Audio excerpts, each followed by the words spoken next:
Welcome to the amazing digital circus!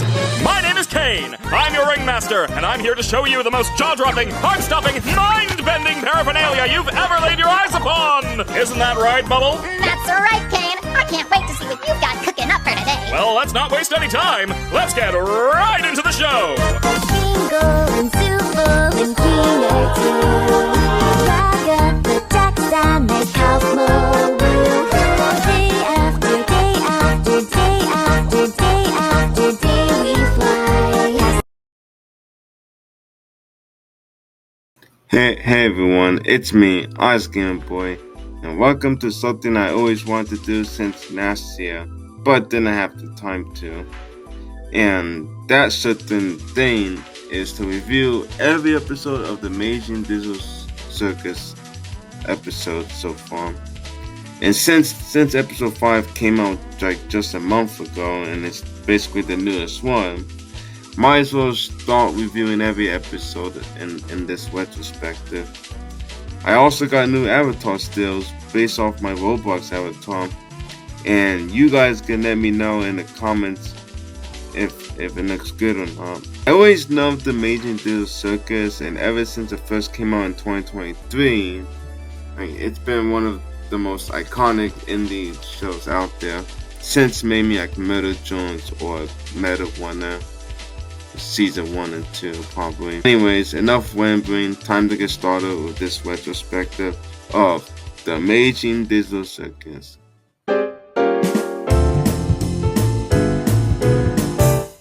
Episode 1, or as it's best known, the pilot of the Amazing Digital Circus. Now this is a pretty interesting episode because I remember when this pilot first came out, it instantly became a smash hit on YouTube. Now the plot for the pilot is the Amazing Digital Circus takes place inside an old computer game, following the title screen of the opening.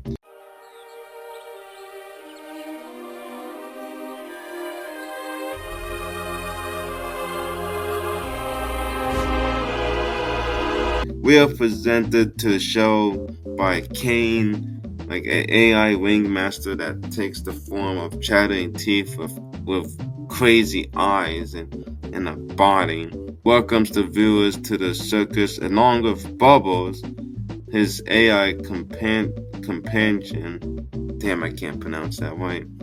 This is where we are introduced to Pomni, Jax, Kinga, Jingle, Zubu, Kane, and Bubbles, and Ragatha. Since this is a pilot to what will end up becoming a successful indie series later on, I'm just gonna say this right now. I really love Pomni's design, and I also love Jack's design because in real life I have a Pomni plush. Stuff. We've all been through this. You just need to get your head What the is going on? Even though it's a bootleg version of her.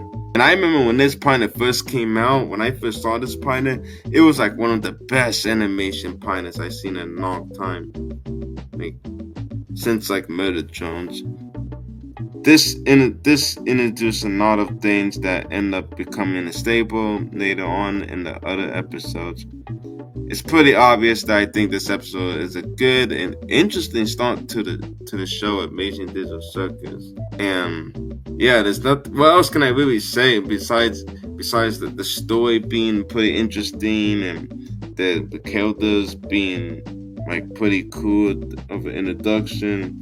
This is just one of those pilots that became so successful that it's if you didn't see it on YouTube, I don't know what else to really say. So yeah, good pilot, good start. Probably gonna give this an 8 out of 10. And yeah.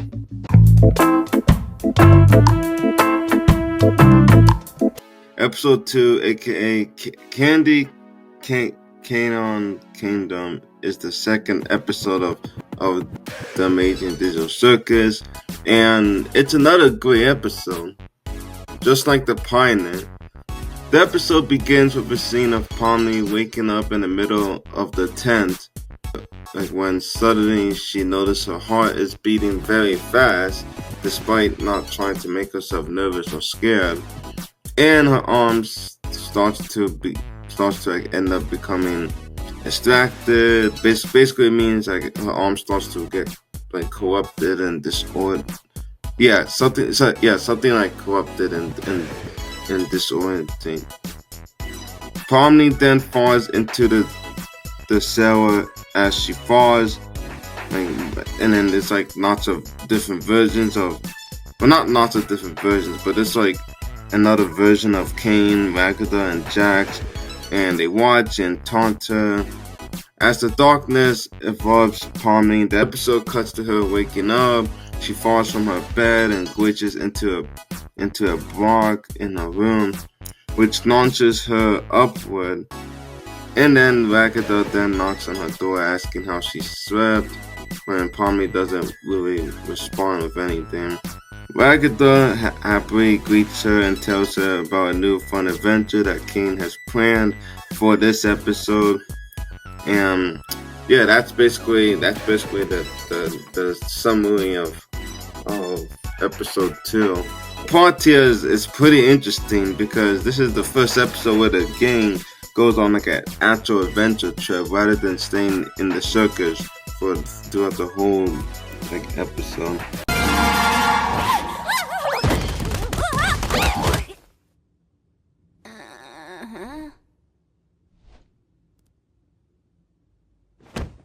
Where all the characters in the kingdom are NPCs, and we even get sort of a bond with Pomni and this other character named Gummigoo.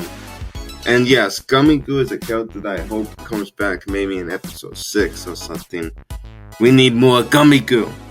Seeing that this is the first debut of Gummigoo, he makes a very good impression for like from the way his personality is, and that in the episode you actually could feel for Gummigoo, because when he falls down with Pomni, he sees that him and his other mates are all NPCs, and we get to have a really nice conversation with Pomni and Gummigoo.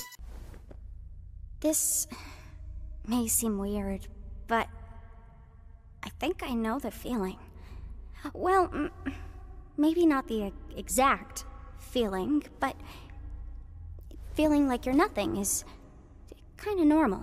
I mean, people even feel like that in the world I came from. But you still care about your buddies up there, don't you? I'm sure they still care about you. What does it matter? What do we have when you people leave? We're just obstacles, created to be defeated and forgotten. Well, you don't have to be. The circus, the place I'm from, well, I'm originally from somewhere else. But if it has to be my home, maybe it can be yours too.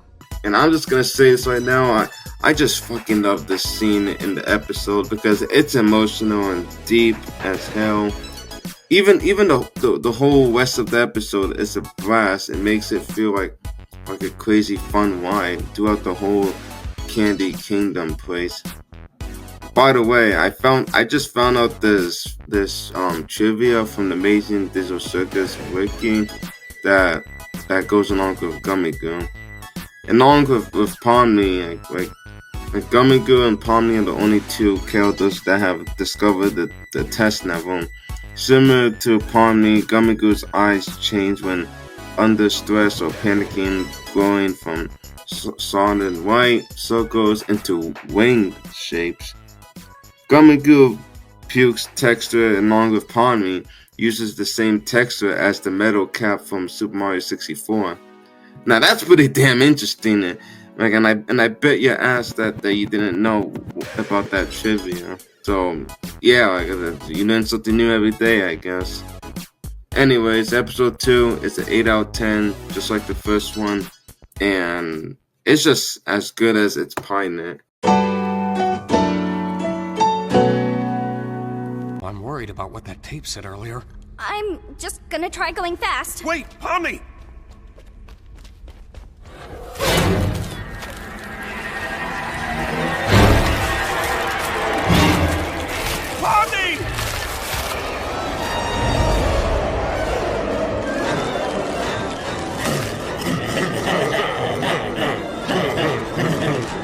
You stupid Episode 3, aka The Mystery of Mildenhall Manor. Now, this episode is really good, and it's like the first episode of the series to be like my favorite. The episode opens with the characters surrounding Pomni, who is attempting to hold her breath, but being unsuccessful. Jax reminds her that they can't die from oxygen or anything close to that, despite it feeling the same as he wants to see what Pomni does when she holds it for long enough. Ragatha and Kinga tries to give positive encouragement as Pomni reattempts. She ends up having her face change colors and the speed increasing hue shift. Jax explains different things happen to everyone who holds their breath for long periods. Kinga grows, Ragatha's hair sticks up, Gingo's mask spins, and Zubo turns straight, quote unquote. Zubo tries to correct him, saying that the Nim simply straighten before flipping him off. Jax refuses to show what happens to him as the viewers, quote unquote, the viewers, what they think it is, while looking at nothing, ignoring Zubo. Then Kane files into the gang's time, wondering why they aren't getting ready for the day adventure. And yeah, that's basically just the summary of like the opening of episode 3. Now, first things first, Pomni getting possessed by the demon ghost is one of my favorite scenes of the whole episode. And I will say it until the day I die. Final nugget, Woody. Andy doesn't want us anymore. He was putting you And since this is like a horror type story, there weren't really any jump scares that got me or anything close to that. I do like seeing Kane and the whole therapy feeling with Zubo trying to explain that none of this is fun or real. Seeing Kinga have a different side of him in the dark, and really, it's like really interesting. And I think that's why some people's favorite characters may be him or Ragatha. Because I seen lots of people ship those two characters. I like how Jax and Ragatha don't really deal with anything spooky or creepy, while Pomni and Kinga are literally stuck in fucking hell. If I did reactions to this series on first watch, like as soon as they first came out, and I was like a reaction channel, I would probably naff my ass off or something. Anyways, this episode is pretty good. I love the detail and the creepiness tone to it. This episode also reminds me of like Luigi's mansion, like the whole atmosphere and the whole like tone of them being in like a mansion, having to like find a way to exit, find the exit, and having to escape before the timer runs out or something. And yeah, this is just really good episode. This is like definitely one of my favorites. Everything else is good, and yeah, 10 out of 10 basically.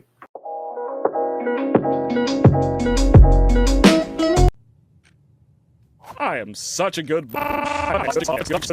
Episode 4, Fast Food Masquerade. The plot for this episode begins when Pomni and friends spend an honest day at work at a popular fast food chain, Spudsy's fast food restaurant. Keep an eye out though, Gingo is the manager and has a brand new mask. It's like she's a whole new person. She puts it on, telling Zubo that she feels normal in a good way. She thanks them just before Pomni, Jax, and Ragatha walked in, and Kane appears and introduced the day's Avenger as the Curse of the Violent Psychopath Butcher. Before he could continue, Pomni interrupts, asking if they could back off the horror due to the last adventure from episode 3. Today's adventure is The Curse of the Violent Psychopath Butcher! That's right, scary human meat is all over the walls, and boy is it smelly! It's up to you Wait. Can we, chill with the horror, please? I really don't want this to be like last time. What happened last time? Was that the one made for me? There was this awful, horrifying angel head thing. And when we tried to fight back at all, we got sent to hell where evil souls tried to infest our bodies. It was bad. Why did you think I would like that? Kane's sarcastically suggests they give him some better ideas, to which Jubal corrects him by saying they do in a suggestion box. Kane apparently just forgot it existed. And yeah, now this episode has the whole idea and the fact that they work at this restaurant, which is called Spursy's Restaurant Train. And yeah, when I first watched this episode last year, it just reminded me of McDonald's because of how the outside of the restaurant looks. I think this whole episode idea is literally a parody of the people who work at a real life restaurant or at a fucking McDonald's. Anyways, I like how this is a Gango Center focused story and that she has two different masks, so almost like two different personalities type shit. One is her normal side and the other one is like a whole new personality. Honestly, I find that cool as hell, and yeah, too bad this is the only one-time thing for Gango compared to episode 3. This one isn't my favorite episode, but I do like how we get to see Wagada get pink sauce in her eye, and she just ends up acting really, really dumb and kind of almost like drunk, like.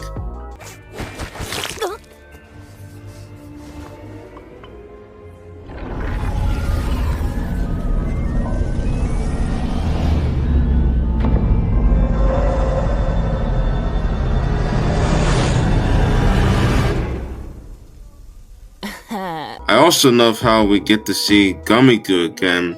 So, yay, Gummy Goo comes back for the second time, making his second appearance since episode 2, which is a pretty fucking long time. The fact that in one moment we get to see Jax watching some tape video that Gango did, like almost like some kind of training video or some shit. One last thing I will mention here is that seeing Pomni try to comfort Gango is very sweet, honestly. Just like episode 2 and I guess episode 3, if you want to count that too. And yeah, I honestly just love seeing that happen, these characters and all. It's definitely an 8 out of 10 episode.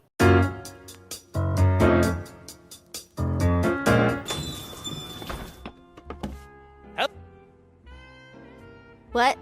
That's disappearing guy. That's just what he does. I see. Episode 5, Untitled.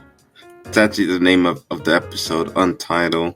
Now, since this is the newest episode that came out recently, there will be spoilers for those who haven't watched the episode yet. Yeah. The part here begins with Gango, Kinga, Jax, Pomni, and Ragged return to the circus after an underwater adventure while Zubo is on the couch reading a magazine. Gango putting back on her broken happy mask, Pomni falls to the ground, making Magada assure she's sure that the next adventure will be less wet. And Kinga asks the ragdoll for help counting eggs before they hatch. Pomni notices an NPC in the distance. As things calm down, Kane approaches Zubo, thinking of ideas for new adventures. Zubo remarks sarcastically about the last adventure success, which makes Kane angry, but then snaps into saying criticism is greatly appreciated.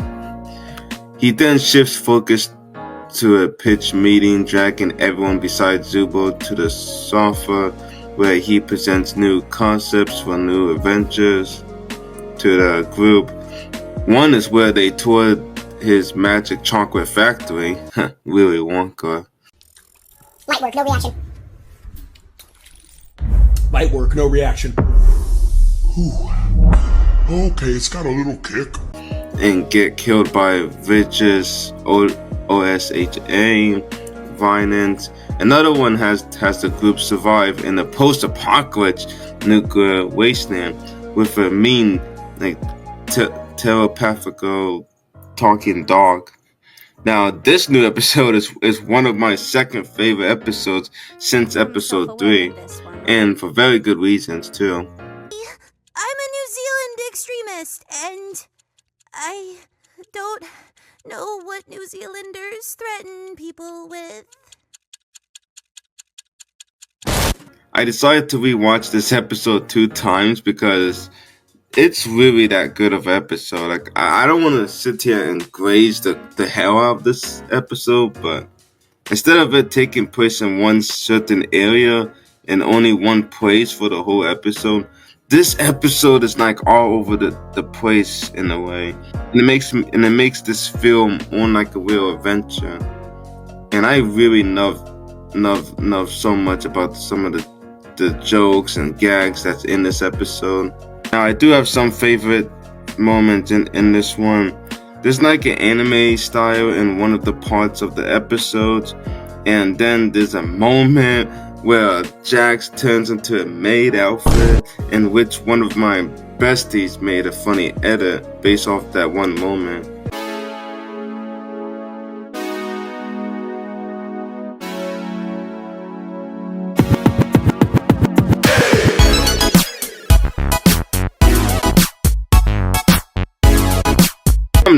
Becoming president for a small joke, or something, was like hilarious, like fucking hilarious, well. And also the scene where we get to see evil Pomni and then like evil Ragatha and even evil Jax. I don't know about you, but evil Jax is not evil. Like, he's just a shy version of Jax, and it works very well. Kind of just gives me some fucking furry femboy type shit. Oh, remember when you got high at McDonald's and told Gangle to kill herself? No, that was funny. Oh my god. Delicious meat. Slice of life animes are the worst ones. It's embarrassing. I mean, I guess it's not as embarrassing as that time Gangle took an anime figure and... That's fine. Let's skip this one. Don't worry. I think you look good. I don't want to hear that. I want you dead.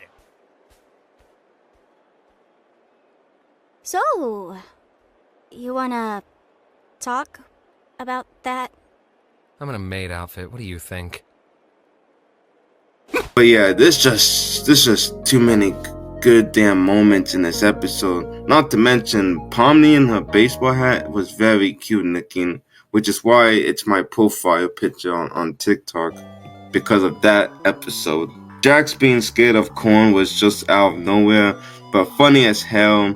The episode felt like a whole episode between Adventures and Jax and Ragatha, with the duo being kind of like toxic, almost like some toxic couple shit.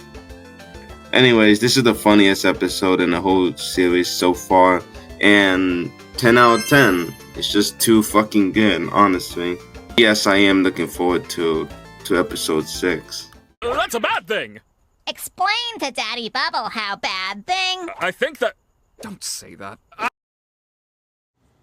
Alright, this part isn't like really scripted, but I just want to say thank guys for watching the retrospective. This was definitely like one of my favorite videos to do. It's definitely one of the longest videos I review, probably on this whole channel. And yeah, I have been thinking about maybe reviewing the 3 Sonic movies, and not really counting the Knuckles series because I don't really like that show. So yeah, but I just want to say thank you guys for watching, and yeah, my next video will probably be a Roblox video, so stay tuned for that.